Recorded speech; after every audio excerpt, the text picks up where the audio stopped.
अगर वो quiz attempt होकर उधर जो है ना वो रिज़ल्ट आ भी जाता है, तो जब मैंने लिस्ट बनानी है अलग एक्सेल से, तो उसके अंदर मैंने उनका नाम नहीं ऐड करना। ये बात मैं आपको पहले से बता रहा हूँ। एक्सेल की जो लिस्ट है उसके ऊपर मैंने रोल नंबर या आपका पूरा नाम होगा जहाँ से आप डिटेक्ट हो सकें। तो इस वजह से कोई गलती मत करें कि आपको कोई डायरेक्ट जो है ना एडमोडो से तो आपके पास नहीं रिज़ल्ट आना। आपका जो है वो इधर से चेक करके मैंने फिर एक्सेल पे जो है ना वो रिज़ल्ट जो है ना वो अलग से बनाना है, और फिर आपको जो है वो ना आपका रोल नंबर प्रॉपर आपको आइडेंटिफाई होना चाहिए, और आप अपनी तस्वीर भी लगाएँ।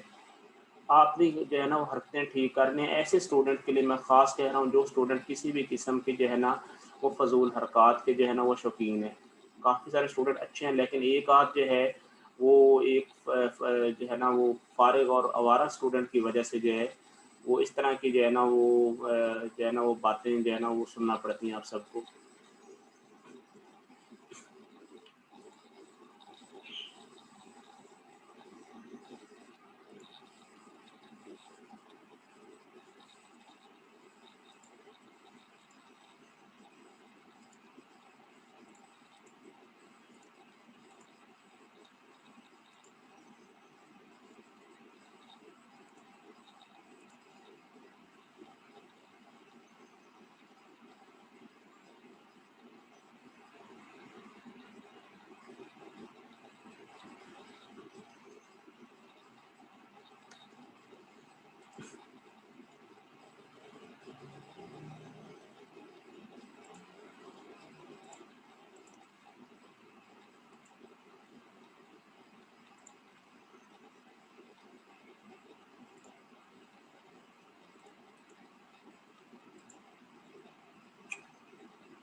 अच्छा जी, ये मैं बात बता रहा था कि what is the advantage of work जो है over work and energy over Newton second law के। एक तो वर्क एंड एनर्जी दोनों क्या हैं, वो स्केलर क्वांटिटीज़ हैं, और स्केलर क्वांटिटी का ये जो है वो एडवांटेज होता है कि उसकी कोई डायरेक्शन नहीं होती, ठीक है। वर्क जो है वो पॉजिटिव या नेगेटिव हो जाता है, लेकिन इसकी डायरेक्शन नहीं होती। अब इसमें मैंने आपको ये चीज़ भी बताई है कि उसमें जो है ना वो हमें डायरेक्शनल जो है वो इक्वेशन लिखना पड़ती हैं। इसमें क्या होता है कि एक ही सिंगल इक्वेशन के अंदर आप एक्स डायरेक्शन में अगर कोई फोर्सेस हैं उनकी वजह से वर्क हो रहा है, तो वो भी उसी में ऐड किया जा सकता है। और अगर मकसद है वाई जो है वो डायरेक्शन में फोर्सेस जो है वो शामिल हो रही हैं, तो उनका वर्क भी उसी में जो है वो शामिल किया जा सकता है। ठीक हो गया? तो हम क्या काम करते हैं कि जो सर स्क्रीन, हाँ जी, अब मैंने शेयर कर दी, अब शेयर कर दी, मुझे याद नहीं रहा था। ठीक हो गया? तो ये बात है। अभी यार देखो असल में पता क्या हुआ है, नेट जो है वो यूनिटी का चला गया था, और इस वजह से जो है ना वो ये मतलब लेट स्टार्ट हुआ है, लेकिन हम इंशाल्लाह इसको 12:30 तक इस लेक्चर को पूरा करना है, उसके बाद ही क्विज होगा, क्योंकि हमने अपना एक आवर पूरा लाजमी करना है जो क्रेडिट है थ्योरी का। सही है, तो इसको जो है वो हम नहीं छोड़ सकते, क्योंकि आपका सिलेबस भी इसी तरह पूरा होना है। अब आप ये चेक कर लें, मैंने मोबाइल के साथ खुद जो है वो मोबाइल डाटा कनेक्ट किया हुआ है, जिससे मैं आपको लेक्चर जो है ना वो दे रहा हूँ। यूनिटी का यार नेट जो है ना वो बस पता नहीं चलता उसका। अच्छा जी, तो जो बात मैं बता रहा था जी, बात मैं ये बता रहा था कि ये जो है वो एडवांटेज है। अब इसके अंदर जो है वो ये चीज़ें आप पढ़ लेना। वो कह रहा है कि जो है ना there are two general classes of problem in which cumulative effects of unbalanced forces acting on a particle of interest to us. These cases involve integration of the forces with respect to the displacement of the particle and integration of the forces with respect to time they are applied. ठीक हो गया ना?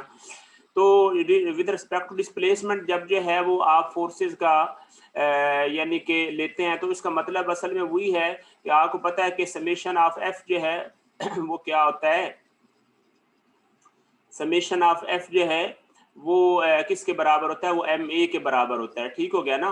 तो वो कह रहा है कि विद रिस्पेक्ट टू जो है वो डिस्प्लेसमेंट, विद डिस्प्लेसमेंट का मतलब जो है वो यही है कि जो एक्सेलेरेशन है वो आपके पास जो है वो किसके, हम उसको लिख सकते हैं ना कि V D V is equal to A D S. ठीक हो गया ना। हम एक्सेलेरेशन को क्या लिख सकते हैं कि वी डी वी जो है वो डिवाइडेड बाई जो है वो डी एस करके। ठीक है। तो इस तरह जो है वो क्या बन जाता है, एक्सेलेरेशन की वैल्यू जब आप लिखेंगे, जब आप न्यूटन सेकंड लॉ में आपके पास इक्वेशन क्या होती है, summation of F is equal to M A के बराबर होती है। ए की वैल्यू आप पुट करें तो वो V D V by D S आ जाएगा ना। तो इसका मतलब क्या आ जाएगा कि integration of the forces with respect to the जो है वो डिस्प्लेसमेंट। ठीक है ना, यानी with respect to the displacement of the particle. तो उस केस में जो है वो आपके पास वर्क एनर्जी की इक्वेशन आ जाएगी उसी न्यूटन सेकंड लॉ से ही। वो कैसे आएगी आगे चल के बताता हूँ। और जब आप with respect to time integration करेंगे तो फिर आपके पास जो है वो मोमेंटम की इक्वेशन आ जाएगी। अच्छा खैर, डेफिनेशन ऑफ वर्क है ये लिखी हुई है, इसको मेरा ख्याल है कि मुझे बताने की जरूरत नहीं, इसको आप पढ़ना। सही है ना, ये आपकी जो है वो बड़ी हेल्पफुल हो जाएगी। ये D U is equal to F T D S, ये शो कर रहा है कि जो है वो डिफरेंशियल जो है वो मतलब यूजफुल वर्क जो है वो किसके बराबर हो जाएगा, टेंजेंशियल फोर्सेज और उनका जो है वो डिस्प्लेसमेंट। ये खैर आपको समझ आएगा, ये बाद में आपने पढ़ना है, ये आपके नॉलेज के लिए बड़ी ज़रूरी चीज़ें हैं। ये थ्योरी को आप पढ़ने की आदत बनाया करें। सही है ना। हम डायरेक्ट प्रॉब्लम के सोल्यूशन की तरफ चलते हैं। ये जो स्प्रिंग के केस में इक्वेशन नंबर 3/10 ये याद रखें। सही है। और ये भी मैं आपको इंशाल्लाह प्रॉब्लम के अंदर ही बताता हूँ। ठीक है ना, क्योंकि ये यहाँ पे जो है ना इसको खपना ये बहुत ज़्यादा जो है ना वो लेबरिंग वर्क है। सही है ना, और इसका इतना फ़ायदा नहीं आपको। उसके बाद ये वर्क एंड एनर्जी की इक्वेशन, इसमें ये याद रखना है आपने, इक्वेशन नंबर जो है वो कौन से वाली, principle of work and kinetic energy, इसको आपने याद रखना है। और इसके अंदर इक्वेशन नंबर 3 जो है वो 15 को याद रखना है। वो क्या है, U1 to 2 क्या है, यानी दो स्टेट्स जो है वो 1 to 2 के दरमियान जो टोटल जो है वो वर्क डन होगा वो किसके बराबर होगा, T2 minus T1 is equal to delta T। जबकि T2 क्या है, पोजीशन 2 पे काइनेटिक एनर्जी, और T1 क्या है, पोजीशन 1 पे काइनेटिक एनर्जी, और डेल्टा T क्या है, ये चेंज इन काइनेटिक एनर्जी है। तो यहाँ पे T की जो सिंबल है वो सिंबल जो है वो यूज होती है काइनेटिक एनर्जी के लिए, यानी T की सिंबल का मतलब क्या है कि वो काइनेटिक एनर्जी के लिए यूज होती है। और ये जो इस फॉर्म में लिखा हुआ है T1 plus U1 to 2 is equal to T2, ये हमारे पास जो है वो एक्चुअल जो है वो फॉर्म है वर्क एंड एनर्जी प्रिंसिपल की। यानी वर्क एंड एनर्जी प्रिंसिपल को आप कैसे डिस्क्राइब करेंगे कि kinetic energy at position 1 will, यह kinetic energy at position 2, kinetic energy at position 2 will be equal to the kinetic energy at position 1 plus the useful work done. ठीक है ना, between position 1 and 2। सही है। अब अगर ये वर्क डन जो है वो काइनेटिक एनर्जी जो 1 है इसकी फेवर में वर्क हो रहा है, तो जो काइनेटिक एनर्जी फाइनल है वो हो जाएगी ज्यादा, T1 से ग्रेटर हो जाएगी। और अगर U1 to 2 के दरमियान जो यूजफुल वर्क डन है वो नेगेटिव आ जाता है, यानी टोटल ये जो U है ये सारे वर्क डन होते हैं, और ये सारी उन फोर्सेस की वजह से होता है जो T1 के ऊपर उसके पास कोई काइनेटिक एनर्जी होगी। अगर बॉडी एट रेस्ट है तो T1 क्या हो जाएगा, 0 हो जाएगा। उसके बाद उसके ऊपर कोई फोर्सेज लग रही हैं, तो जिसकी वजह से अगर उन फोर्सेज ने नेगेटिव वर्क डन किया है तो ये क्वांटिटी हो जाएगी नेगेटिव। सही हो गया। इसका मतलब है कि फाइनल काइनेटिक एनर्जी जो है वो इनिशियल काइनेटिक एनर्जी से लेस हो जाएगी। और अगर जो है वो ये यूजफुल वर्क डन हो जाएगा ओवरऑल पॉजिटिव, तो इसका मतलब है फाइनल काइनेटिक एनर्जी जो है वो इनिशियल काइनेटिक एनर्जी T1 से ज्यादा हो जाएगी। बस इस फॉर्म को याद रखें। सही है कि यानी U1 to 2 यानी at the end of the useful work done at position 2 के ऊपर U will be achieving the kinetic energy 2। और याद रखें कि काइनेटिक एनर्जीज जो है वो हमेशा पॉजिटिव होती हैं, ये कभी भी नेगेटिव नहीं होती। जो कि मैस भी पॉजिटिव होती है, इनर्शिया बॉडी का कभी नेगेटिव हो नहीं सकता।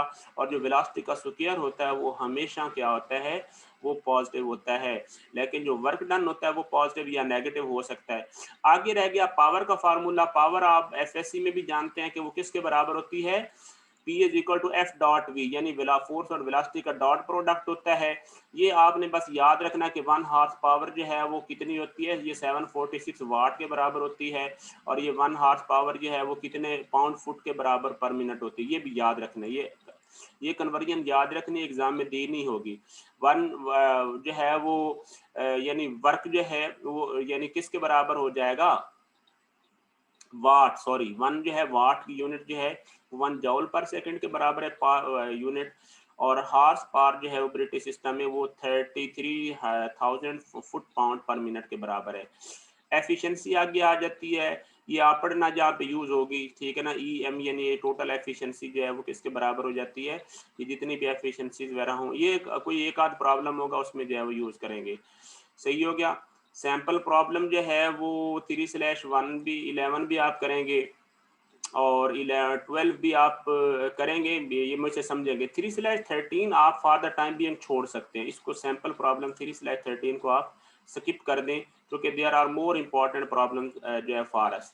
Sir ji Google quiz form पर ही ले लें। सर क्विज गूगल मैं आपके लिए अभी मैं फिर जो है ना गूगल फॉर्म पे बनाता हूँ, आप तो ऐसे बात कर रहे हैं जैसे वो कोई एक जो है ना वो टेक्स्ट मैसेज है और ऐसे मैंने टाइप कर देना है। भाई गूगल फॉर्म के ऊपर जो बनाना पड़ेगा तो उससे पहले उसकी नो हाउ होनी चाहिए। बस एडमोडो पे है तो उसी के ऊपर दें, मुझे सजेशन मत दिया करें शाबाश। लेक्चर के टाइम में खसूसन सिर्फ लेक्चर की बात जो मैं बात बोल रहा हूँ वो बात मेरे से पूछा करें शाबाश, ठीक है ना।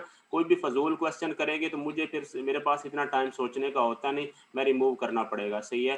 तो फजूल जो है वो डिस्ट्रैक्टिंग क्वेश्चन मत करें, सही है ना। ये सारे तजवीज़ें आप दिया करें, लेकिन बाद में 3/14 आपने करना है, इंशाल्लाह आप कर लेंगे जब आपको समझ आ जाएगी। यानी मैंने कौन सा आपको सैंपल प्रॉब्लम इनमें से स्किप करवाया है, वो करवाया है 3/ ये वाला 13, ठीक है ना। इसको आप अभी स्किप कर सकते हैं, बाकी जो है वो आपने करने हैं। अच्छा जी, तो आते जाएं यार, हम थोड़ी सी बेस बनाएं। ये 3/97 प्रॉब्लम देखें। ये प्रॉब्लम कह रहा है कि the spring is unstretched at position x is equal to 0। अब देख लें कि ये एक स्लैंटेड जो है वो इंक्लाइंड प्लेन के ऊपर जो है वो ये 14 पाउंड का जो मैस है वो ऊपर चल रही है। 14 पाउंड की जो मैस है वो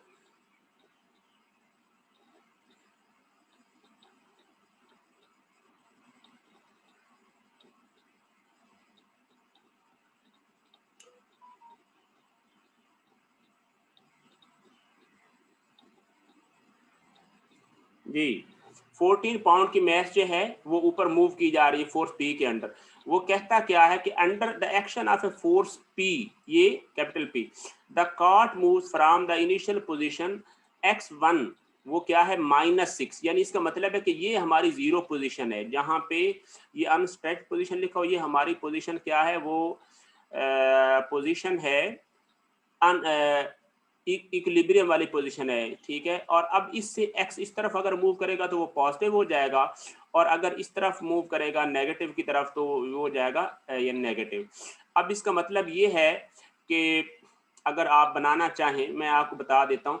मसलन मैं कहता हूँ कि फॉर एग्जांपल अब किसी इस जो है वो स्टेट के ऊपर जो है वो क्या होना था, x जो है वो होना था यानी -6 होना था इस जगह पे, यानी यहाँ तक क्या हो जाना था, टोटल x जो है वो यहाँ पे -6 हो जाता है, ये यहाँ तक। अब यहाँ से यानी इतना कंप्रेस हुआ था स्प्रिंग, फिर वो इक्विलिब्रियम पे आया, और इक्विलिब्रियम के बाद फाइनल पोजीशन फिर क्या हो गई कि यहाँ पे कह लें कि इस जगह पे अब फॉर एग्जांपल कह लें कि x कितना हो गया, यहाँ पे 3 यूनिट हो गया। यानी पहले स्प्रिंग कंप्रेस्ड था ये -6 यूनिट्स, और उसके बाद स्प्रिंग जो है वो जाकर उसकी लेंथ पूरी हुई, और वो जो है वो अनस्ट्रेच्ड हो गया टोटली, और उसके बाद फिर क्या है वो 3 यूनिट फर्दर पॉजिटिव की तरफ जो है वो एक्सटेंड हुआ। तो जाकर आप मुझे बताएं कि इनिशियल स्टेट से फाइनल स्टेट तक जो है वो टोटल डिस्प्लेसमेंट उसने कितना ट्रेवल किया है। 6 यूनिट जो है वो पॉजिटिव की तरफ, और आगे 3 यूनिट, तो पॉजिटिव की तरफ उसने टोटल जो ट्रेवल कर लिया है वो कितना ट्रेवल कर लिया है, 3 यूनिट्स। ठीक हो गया ना। ये आपने स्प्रिंग के केस में जो है वो इस तरह की बातें जो है वो याद रखनी है। सर आवाज डिस्कनेक्ट हो जाती है अंदर से, ठीक है ना। आवाज़ यार मैं बोल रहा हूँ मोबाइल के साथ कनेक्ट है, तो इसमें जो है वो थोड़ा बहुत फ़र्क लग जाता है, तो आप जो है वो सुनते जाएं मेरी बात। सही है, इंशाल्लाह आपको जो है वो समझ आएगी। कोशिश तो मैं कर रहा हूँ, शौक़ तो मुझे नहीं है कि यार आपको डिस्टर्बेंस हो, लेकिन जो है वो आउट ऑफ कंट्रोल हो रही है, that can't be done anything with. सही है, तो जो बात मैं आपको बताना चाह रहा था जी, सही हो गया। तो ये स्टेट है।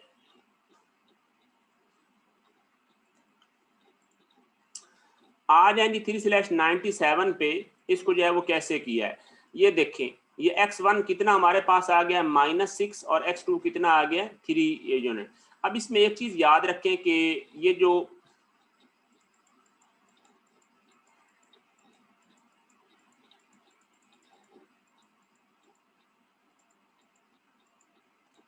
ये देखें ना, ये जो फार्मूला उसने यहाँ पे दिया हुआ है ना, इसके बारे में थोड़ा समझा देता हूँ आपको। ये देखें 3/10 में ये क्या है, हाफ के x1 स्क्वायर और माइनस जो है वो x2 स्क्वायर, ठीक है ना। इसमें याद रखें कि x1 उसकी असल में क्या है कि ये मत समझे, ये आप लिख सकते हैं कि उसकी फर्स्ट जो है वो स्टेट है, वो चाहे कंप्रेस्ड है तो फिर कंप्रेस्ड हो जाएगी। अगर वो जो है वो अब अगर तो फॉर एग्जांपल देखो 0 पर है, अगर वो पहले था जो है वो बॉडी, अगर जो स्प्रिंग है वो इनिशियली क्या है, वो अनस्ट्रेच्ड है, तो उसके बाद अगर आप उसको करेंगे कम यानी एक्सटेंड करेंगे, जब आप एक्सटेंड करेंगे तो x2 कितना हो जाएगा। फॉर एग्जांपल हम कह देते हैं कि जब उसको एक्सटेंड किया जाता है तो उसका x पॉजिटिव आ जाता है। सही है, तो x पॉजिटिव हो जाएगा, तो फिर भी आप देखते हैं कि आपका जो वर्क डन होगा स्प्रिंग की वजह से, ठीक है ना, तो वर्क डन स्प्रिंग की वजह से क्या वो नेगेटिव आ जाएगा ना। देखें चूंकि के होना है पॉजिटिव और यहाँ पे x1 0 स्क्वायर आ जाएगा और ये माइनस आ जाएगा, ठीक है। और इसी तरह अगर आप कंप्रेस करते हैं और इनिशियल अगर आपका जो है वो वर्क डन जो है वो 0 है, तो फाइनल जो है वो स्टेट अगर कंप्रेशन की तरफ चली जाती है तो फिर भी जो है वो, चूंकि ये नेगेटिव तो रहना है, आगे x2 जो है वो ऑलरेडी नेगेटिव है, उसका स्क्वायर करेंगे तो वो भी नेगेटिव रहेगा।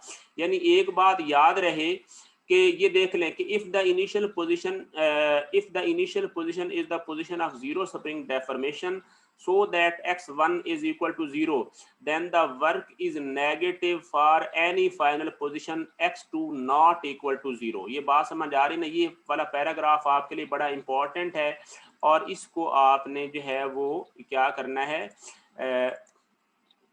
वो याद रखना है। बात समझ आई ना, इस पैराग्राफ को आपने क्या है वो याद रखना है। जैसे भी आप कह ले इसको, जैसे हाईलाइट करके भी मैंने दे दिया है कि if the initial position is the position of zero spring deformation. Sir ये के एक्स के साथ आई क्या है, आई क्या है भाई, वो छोटे ना, वो यूनिट वेक्टर है ना, वो के एक्स के साथ आई तो असल में बता रहा है कि वो x displacement in the unit direction है एक्स। लेकिन आप सिर्फ इस आखिरी फार्मूला को देखें, जो फार्मूला मैं आपको समझाने जा रहा हूँ ना, आप इसको देखें, बाकी ये चीज़ें आपको पढ़ने से समझ आएंगी। तो अब क्या है, ये आ जाएगा। अच्छा, this is verified by recognising that if the body begins at the undefined spring position and then moves to the right, the spring is to be left. यानी बात वो कहना ये चाह रहा है कि जब आप उसको स्ट्रेच करेंगे तो फोर्सेस और जो स्प्रिंग की फोर्स होती है और जो डिस्प्लेसमेंट होता है वो एक दूसरे के अपोजिट होते हैं, 180 डिग्री होते हैं। तो आपको पता है कि जब भी जो है वो फोर्स और डिस्प्लेसमेंट के दरमियान एंगल हो 180 डिग्री, तो वर्क होता है नेगेटिव। सही हो गया। वर्क क्या होता है इन दैट सिचुएशन,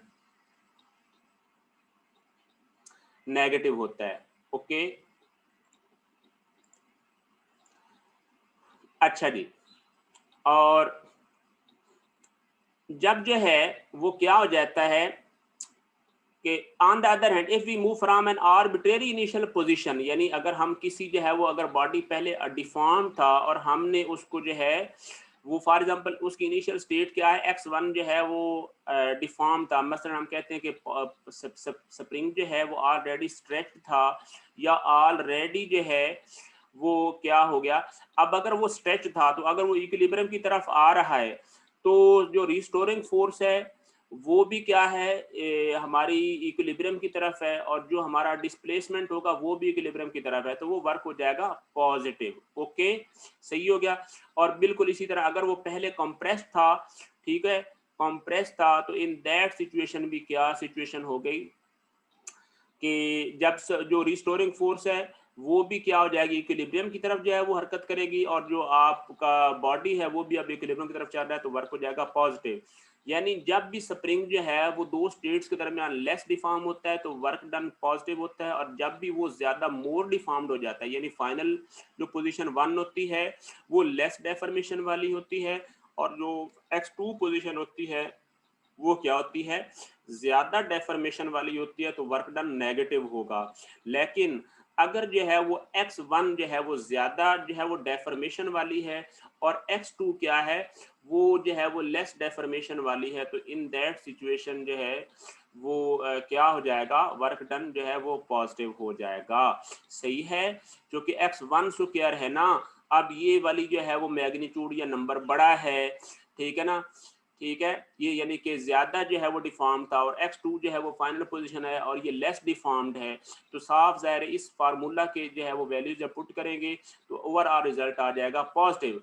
और लेकिन अगर जो है वो x1 जो है वो लेस डिफॉर्म जो है वो स्टेट है, और x2 क्या मोर डिफॉर्म स्टेट है, तो साफ जाहिर है x2 ग्रेटर हो जाएगा। पॉजिटिव नेगेटिव का जो है वो इसके ऊपर जो है वो कोई ताल्लुक नहीं है। सही है। अब इसी जो है वो स्टेट को अगर आप देखें तो हमने जो प्रॉब्लम हम फर्स्ट सैंपल प्रॉब्लम कर रहे हैं ना, सैंपल प्रॉब्लम कह रहा हूँ, फर्स्ट ही जो प्रॉब्लम आपको मैं समझाना चाह रहा हूँ, उसमें आप देखें उसके सोल्यूशन में तो मैंने क्या लिखा है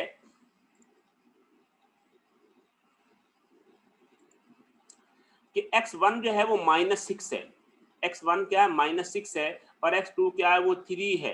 लेकिन आप इसको जो है वो दो इक्वेशन भी लिख सकते हैं, लेकिन मैंने एक सिंगल इक्वेशन में इसको जो है वो ये किया है। वो कैसे किया है ये देखें, हाफ के x1 square minus x2 square, तो ये किसके बराबर हो जाएगा, के जो है वो 3 जो है वो यूनिट दिया है, कितना दिया प्रॉब्लम में के पढ़े तो वो दिया हुआ है 3 पाउंड पर इंच। याद रखें कि इंच में दिया, पाउंड पर इंच में दिया हुआ है, तो आपने हर चीज़ को उसी तरह जो है वो करना है। तो ये देखें कि मैंने जो है वो क्या काम किया, 3 पाउंड जो है वो पर इंच है, और उसके बाद ये भी जो है वो इंचेस में निकाला है, तो -6 स्क्वायर जो है वो x1 स्टेट है और 3 ये है। इसको जब हमने किया तो ये 40.5 पाउंड इंच आ गया, इसको 12 पे डिवाइड कर दिया तो 3.38 पाउंड फिट आ गया। ये आसान सा प्रॉब्लम था, इसमें मुश्किल कोई नहीं थी सच, इसमें कोई जो है वो डिफिकल्टी नहीं थी। सही हो गया।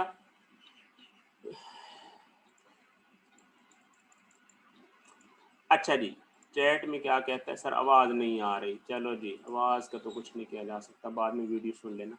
अब आ जाए जी work done by the wait.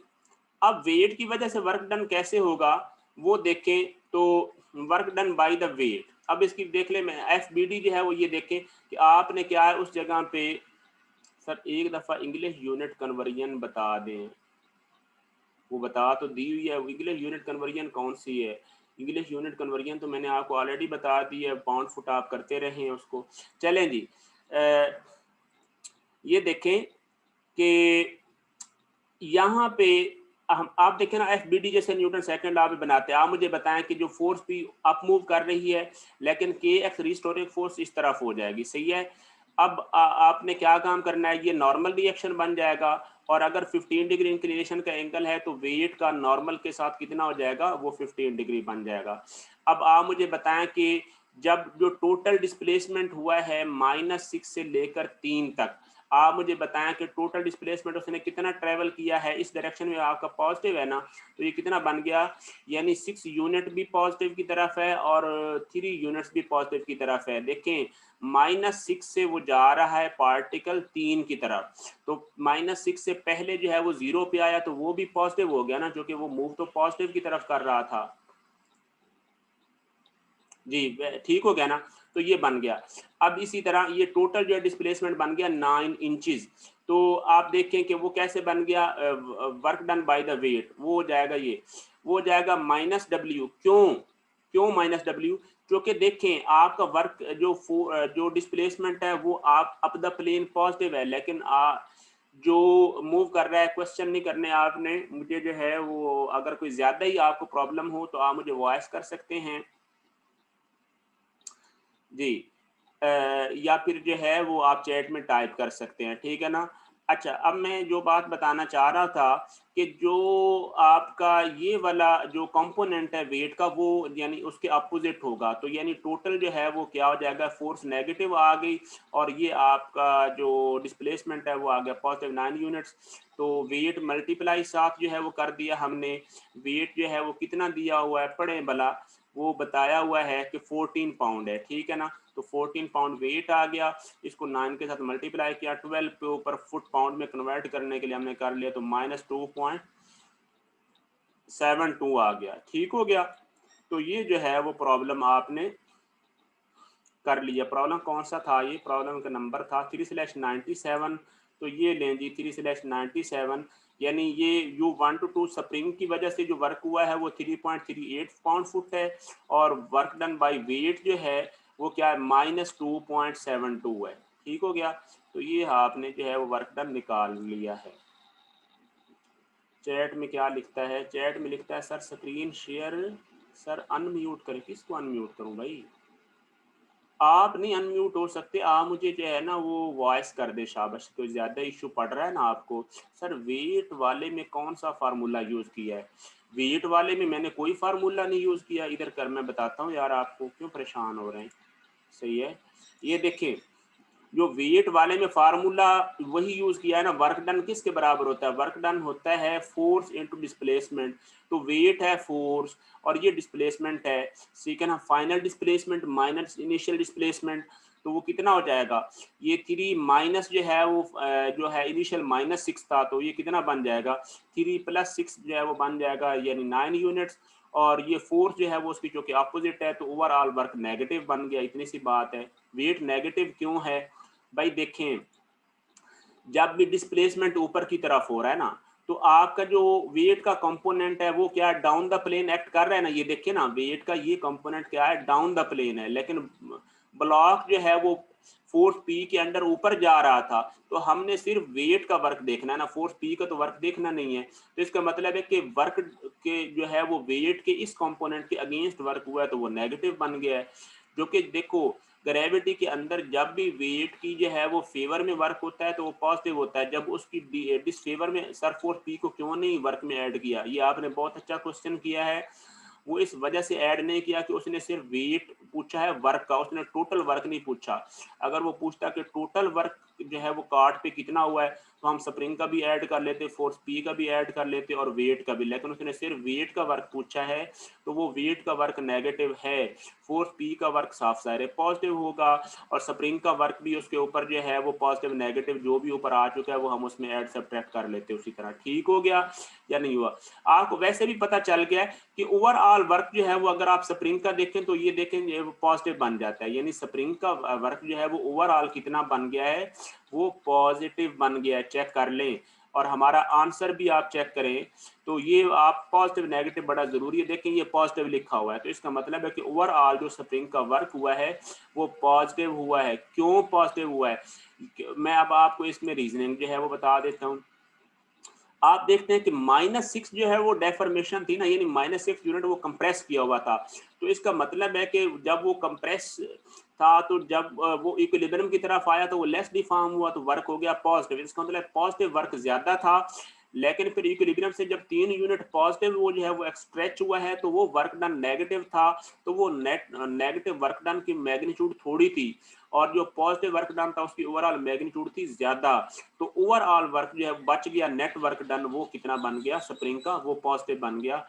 तो ये हमारी बात जो है वो क्लियर हो गई कि हमारा जो नेट वर्क डन है। आइए हम इंशाल्लाह आगे भी चल के देखते हैं, ये बहुत आसान सा प्रॉब्लम था। आ जाए जी प्रॉब्लम नंबर इस पे 3/98 पे। वो कहता है, ये भी बड़ा इंटरेस्टिंग और आसान सा प्रॉब्लम है।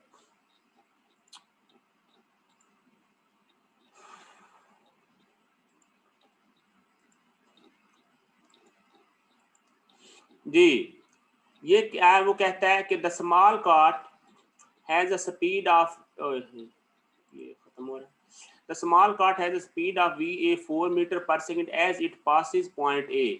वो कहता है कि जैसे ये पॉइंट ए को जो है वो पास करता है तो उसकी स्पीड कितनी है, 4 metre per second. As it moves without appreciable friction and passes over the top hump of the track. यहाँ से यानी वो कहता है मूव करता है और क्या हो जाता है, determine the cart speed as it passes point B. Is the knowledge of friction shape of the track necessary. ये हम चल के देखते हैं। बहुत आसान प्रॉब्लम में ऐसे सिंगल लाइन का सिर्फ बताना वो ये चाहता है कि यहाँ से जो है ना वो इसकी स्पीड पॉइंट ए पे जो है वो 4 मीटर पर सेकंड है, पॉइंट बी पे गया है तो स्पीड कितनी है। अब ये पाथ जो है वो स्मूथ है, कोई फ्रिक्शन वगैरह है नहीं, और आप देखेंगे टोटल जो है वो एलिवेशन नीचे की तरफ जो है वो कितना हुआ है, यानी ये 1.8 मीटर का जो है वो उसका एलिवेशन जो है वो हुआ है, तो वेट की फेवर में वर्क हुआ है ना। तो आपने आराम से जो है वो फार्मूला लगाना है। ये देखें ये 1.8 है, ये V A V B state है। आपने ये फार्मूला लगाना है T A plus U A to B is equal to T B, यानी काइनेटिक एनर्जी एट पोजीशन 1, ठीक है ना, प्लस हो जाएगा useful work done from A to B is equal to T B, यानी kinetic energy at position B. अब आप मुझे बताएं कि जो है वो ए पर क्या है, हाफ एम में वी ए स्क्वायर आ जाएगा, और यहाँ पे यूजफुल वर्क डन वेट की वजह से, कोई और फोर्स एक्ट ही नहीं कर रही। तो आप देखें कि वो वर्क जो है वो वेट हमेशा नेगेटिव पॉजिटिव नीचे की तरफ होता है, और आपका डिस्प्लेसमेंट भी नीचे की तरफ आ रहा है ना, जो कि पॉइंट बी पॉइंट ए के लिहाज से डाउनवर्ड्स है। तो वेट की वजह से वर्क जो है वो क्या बन जाएगा, पॉजिटिव बन जाएगा, 1.8 के साथ मल्टीप्लाई कर देंगे और इधर आ जाएगा half M V B square. तो एम के साथ एम थ्रू आउट कट गया, ये देखिए कैंसिल हो गया, और अंदर क्या रह गया, ये बन जाएगा, हाँ जी, ये आ जाएगा 8, और ये कितना बन जाएगा 9.8 मल्टीप्लाइड 1.8। इसको सॉल्व किया आराम से तो we B 7.163 metre per second आ गया है। ये मैं आंसर भी चेक करवा देता हूँ, मैं बस इतना ही कर सकता हूँ। 3/98 जो है वो सादा सा प्रॉब्लम था, तो ये 7.16 आ गया आंसर। अब इसमें कोई क्वेश्चन है तो जल्दी कर लो। 3/98 में हाँ ये हमने करते जाना है, हमने एक कोशिश करनी है, इंट्रोडक्टिव प्रॉब्लम करने हैं, हमने 12:30 तक जो है वो लेक्चर स्टार्ट रखना है, जल्दी करें, उसके बाद क्विज होगा। सर 1.8 कैसे आया, 1.8 कैसे आया, आप मुझे ये बात बताएं ना, कि यहाँ से लेकर आपको पता है कि जो work done by the weight होता है वो हमेशा नेट एलिवेशन पे डिपेंड करता है, क्योंकि आपको पता है हर पॉइंट पे वेट तो डाउनवर्ड था, तो नेट एलिवेशन कितना है 1.8 आया है, तो weight done by the work जो है फर्स्ट टू ईडी बता दें। हाँ जी ठीक है, चलें जी।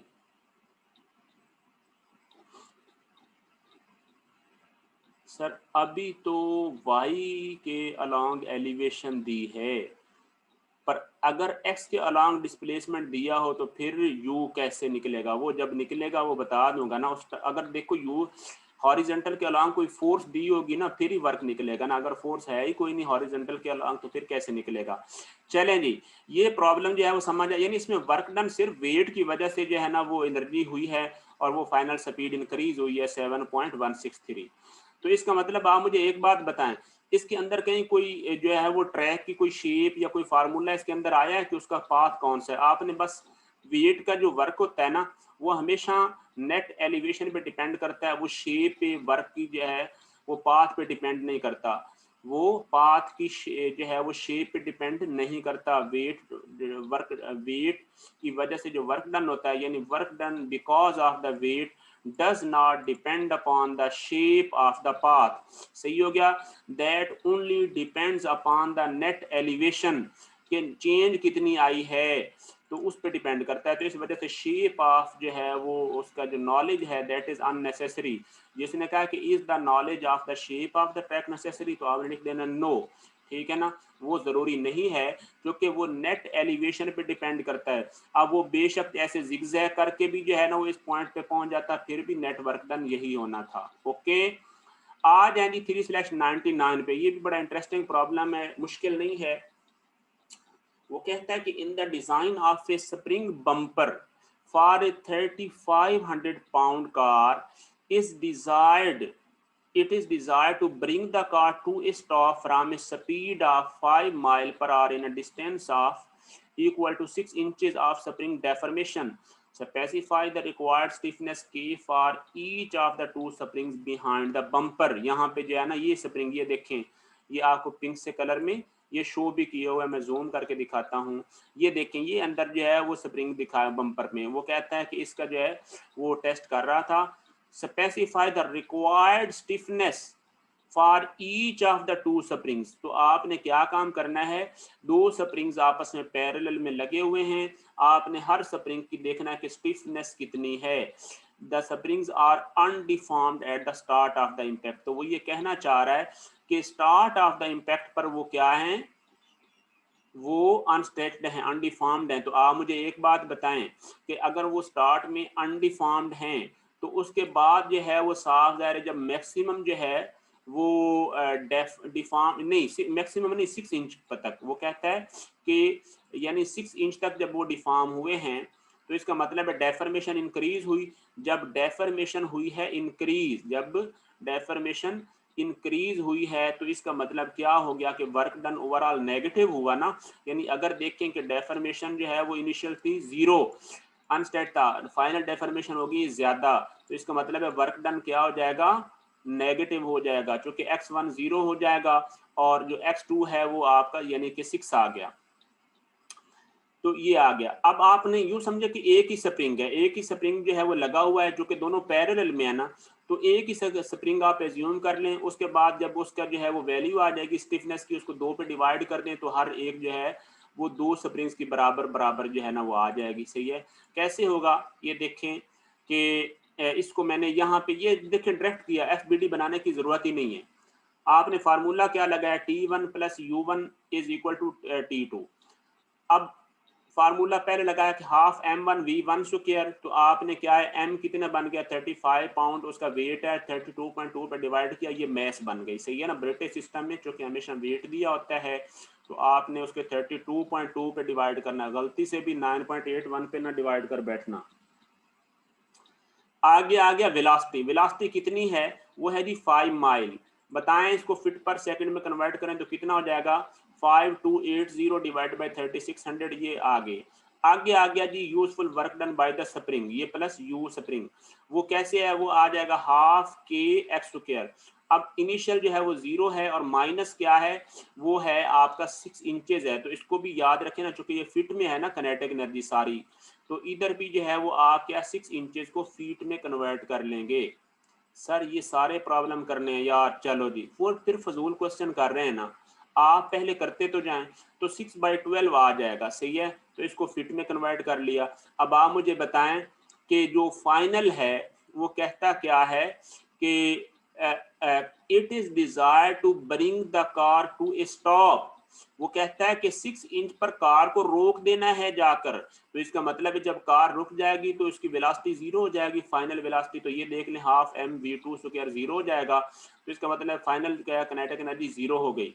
तो अब इसको सॉल्व किया तो ये आ जाएगा, यानी पॉइंट जो है वो 25, ये आपको सॉल्व किया तो ये बाई 2 आ जाएगा और ये आ जाएगा इधर ये है, ये यहाँ से के की वैल्यू आ जाती है 2338.9 पाउंड पर फिट आ जाती है। देखना के की यूनिट आ गई, के की यूनिट क्या होती है, न्यूटन पर मीटर होती है। तो न्यूटन की जगह पे पाउंड आ गया और मीटर की जगह पे फिट आ गया। अब हमने क्या काम किया, इसको ये आ गया, अब इसको हमने इंच में कन्वर्ट कर लिया क्योंकि उसमें आंसर इंचेस में दिया हुआ है। तो आपने इसको 12 पे डिवाइड कर दिया तो आपका टोटल जो स्टिफनेस आ गई ना दोनों स्टिफनेस की जो टोटल आ गई वो आ गई 1948.82। अब आपको पता है कि but there are 2 springs, stiffness of each spring is क्या हो जाएगी कि ईच हर एक की कितनी हो जाएगी, इसको 2 पे डिवाइड कर देंगे। अगर 3 लगे होते तो 3 पे डिवाइड कर देंगे। मैं फॉर एग्जांपल एग्जाम में कह देता हूँ कि वहां पे 4 स्प्रिंग लगे हुए हैं तो आपने क्या है 4 पे डिवाइड कर देना है। 5 लगे हुए तो 5 पे। सर उस स्प्रिंग में फाइनल माइनस इनिशियल नहीं करेंगे, नहीं भाई, जो फार्मूला दिया होता है ना x1 दिया हुआ है तो x1 हमेशा उसकी इनिशियल स्टेट होती है। सही है ना, वो जो भी हो, सही है, और x2 फाइनल स्टेट होती है जी। तो ये 974.4 पाउंड पर इंच आ गया है। आंसर चेक करवाऊं आपको तो आप देखें कि ये क्या लिखा हुआ है, पढ़े 974 पाउंड